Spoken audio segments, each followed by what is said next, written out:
All right, let's get right into it. You know that feeling when you're just completely drained, heavy, unmotivated? You start to wonder, what's wrong with me? But what if the cause isn't what you think? What if it's not that you're tired of life, but maybe, just maybe, you're tired of people? I mean, that's a really heavy question to ask yourself, right? Am I tired of life? The exhaustion, that feeling of being disconnected, it can be so overwhelming, you start to question everything. But, there's usually a little clue, a little hint that something else is really going on here. So here's the big idea, and it's something psychology talks about a lot. Just look at the difference. When you're truly tired of life, that heavy feeling is, well, it's just always there. It doesn't really go away. But if you're tired of people, you might notice that when you're alone, things suddenly feel lighter, quieter. That right there, that's the key. Okay, so how do you really know for sure? Well, we're going to walk through the evidence. Let's look at the 7 telltale signs. Think of them like clues that can help you figure out if what you're feeling is this really specific kind of burnout. And what's so fascinating is how these 7 signs, once you start to see them together, they paint this incredibly clear picture of what's going on inside. It's really something. So let's start with the first one. Okay, this one is huge. Sign number 1, you actually feel better when you're alone. And let's be clear, this isn't about hiding away because you're sad. No, this is an active choice.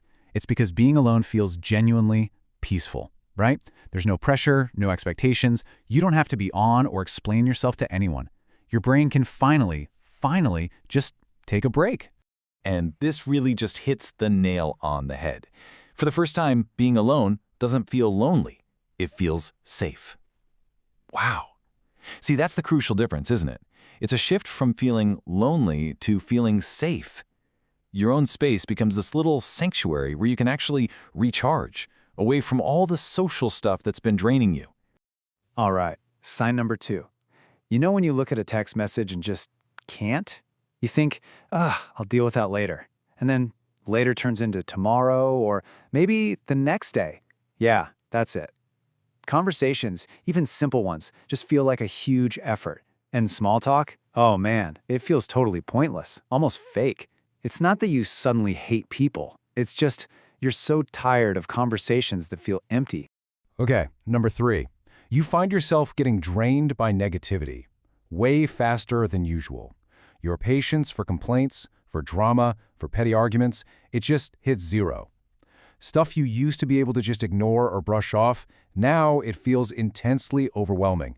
You can literally feel your battery draining the second it starts, and all you want to do is get out of there. Just disengage. And this leads us right into sign number 4, which is all about protecting your peace. Think about it. You used to feel the need to explain yourself, right? Your feelings, your decisions, your side of the story. But now, you just stop. It's not because you don't care anymore. It's because you've learned that silence is way less exhausting than trying to get someone to understand when they're just not going to get it. So, building on that idea, we get to sign number 5. You start consciously choosing to disengage. We're talking about actively avoiding certain people. And this isn't coming from a place of hate. Not at all. It's pure strategy. You can predict exactly how you're going to feel after you hang out with them, completely wiped out. So you choose to keep your distance. And you know what? It feels like such a relief. It's self-preservation.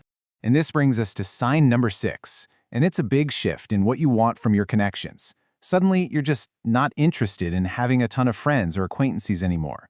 The whole game shifts from quantity to quality. You start craving deep, genuine connections, real talks, real understanding. That surface-level stuff, it just leaves you feeling more tired and empty than before. And finally, sign number 7. This is about the type of tired you feel. This isn't your regular physical tiredness, where a good night's sleep sorts you out. Nope. This is an emotional tired. You can sleep for 8, 9, 10 hours, and you wake up and still feel drained. That's because it's your mind, your emotions that need the rest. It's a burnout that comes from constantly dealing with people who just take, and don't give anything back. So, we've gone through the signs, now let's talk about what it all really means. If a bunch of these are hitting home for you, what is this feeling actually trying to tell you about yourself? And I want to be super clear about this. Feeling this way does not make you a bad person. It doesn't mean you're antisocial or mean or that you suddenly hate everybody. Not at all. This is a response. Think of it like a warning light on your dashboard. It's a signal your body and mind are sending you. It is not a character flaw. So here's the core realization. Your energy account is overdrawn. You've been giving way too much for way too long, especially in places that don't give anything back. Your mind isn't being difficult. It's literally just asking for peace. It's asking for space. It's asking for real, meaningful connection. It's not that you're tired of everyone. You're just tired of being around the wrong kind of people for you. You know, the natural instinct is often to just force it, to push through, to make yourself go out, to pretend everything's fine. But what if the answer is to do the exact opposite? Instead of forcing it, just listen. Pause for a second. What is your mind, your body, actually trying to tell you? And really, that's what this all boils down to. Maybe we've been asking the wrong question. Instead of, am I tired of life, the real question you need to ask yourself is, what is your energy telling you? Right here, right now. Because listening to that and answering it honestly, that might just be the first real step toward finding your peace again.